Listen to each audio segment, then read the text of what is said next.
Welcome back, boys and girls. Today we're going to be doing our third and final story for the Transfigured lesson. And this story is titled, Jesus is Kind to His Disciples. When Peter, James, and John heard God's voice speaking from the clouds, they were scared and fell to the ground, hiding their faces. Jesus walked over to where the disciples were laying. He reached out his hand and touched them. Though Peter had shared a bad idea, Jesus spoke to the disciple kindly, saying, "Get up, don't be afraid." As Jesus' words, the three disciples looked up and found that everything was back to normal. There was no shining light, bright cloud, or booming voice from heaven. Moses and Elijah were gone too. There alone stood Jesus as they had always seen him. His face was no longer shining. He looked just like everyone else. Even though the disciples had misunderstood what had happened, Jesus still loved them. Soon Jesus would show just how much he loved his people by dying for them. No one, not even Moses or Elijah, could do that job. No one except the real Messiah could die for people's sins. So today we learn about Jesus and how he's trust and love, how much trust and love he puts in people. The fact that Jesus approached his frightened and flawed disciples, he reached out to touch them and told them not to be afraid, shows us his amazing kindness. This type of patience in the fact that Peter made a mistake when he told Moses and Elijah and Jesus that they should make a tent for each of them, shows that Jesus communicated great love to Peter by forgiving him and not being angry with him for putting Moses and Elijah at the same level as Jesus. When you as students or children do something wrong, you may think that God is angry with you or disappointed, but instead, you'd be surprised to know that he loves you no matter what. Jesus responds with patience and love to his disciples, so he's sure to show tender compassion to us with all of our failures. Even though we make mistakes, because we're sinners, and every day we try our best, Jesus, who is sinless, is the only person who is perfect.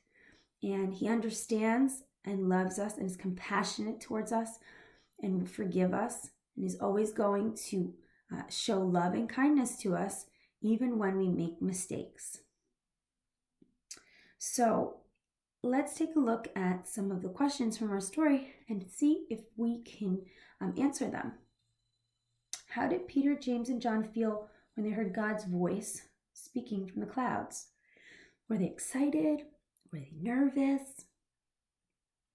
They were scared, right? They fell to the ground, hiding their faces. And I would think that the reason why they were scared and the reason why they were hiding their faces was because they were embarrassed. They were embarrassed that they put Jesus, the Messiah, the chosen one, on the same level as Moses and Elijah, two men who were great teachers but could never equate or be equal to Jesus. So they were embarrassed. So they were hiding their face. Have you ever done something that you weren't proud of and maybe you were hiding and you were embarrassed? What was Jesus' reaction to the disciples showing fear? Was Jesus mean to them, laugh at them? Did Jesus show them love and compassion? Did Jesus forget about them and walk away? What did he do? That's right, he reached out his hands and he touched them. He spoke to them kindly and he told them to get up and not to be afraid. So he was gentle, just like we see throughout the Bible. Jesus, in times where people have failed or made poor choices or didn't trust Jesus, even his enemies, he continued to show kindness, love, compassion. He was gentle in the way he spoke to these types of people. He never was angry with them. He continued to show them love and kindness. What did the disciples see when they looked around? Once Jesus told them to get up and not to be afraid, what did they see when they got up? They saw that everything was back to normal and that Moses and Elijah were no longer there. And how would Jesus soon show that he loved his people? Do you remember when he told his disciples at the end of the story something was going to happen? What was that was going to happen to show Jesus' ultimate love for his people? That's right. He said that he was going to die for them. He was going to die on the cross, and he knew that his time was going to be coming where he would be sacrificed for man and their sins. Okay, boys and girls, very good. So this week I encourage you to really just trust in the Lord and focus on God's plan for Jesus. Maybe thank God for choosing his son to die on the cross for us, and just be grateful for that, the opportunity that we get to have a second chance, and the opportunity to be with God the Father in heaven when we leave this earth.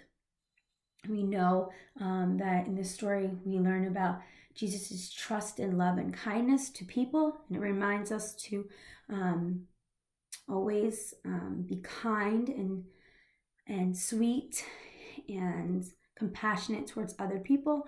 But more importantly, throughout this story, something that I think that stuck out is it's okay sometimes to make mistakes, just like Peter made the mistake of suggesting making the 3 tents. And he was afraid once he got in trouble by God, when God came down and said, "This is my son. He is the chosen one."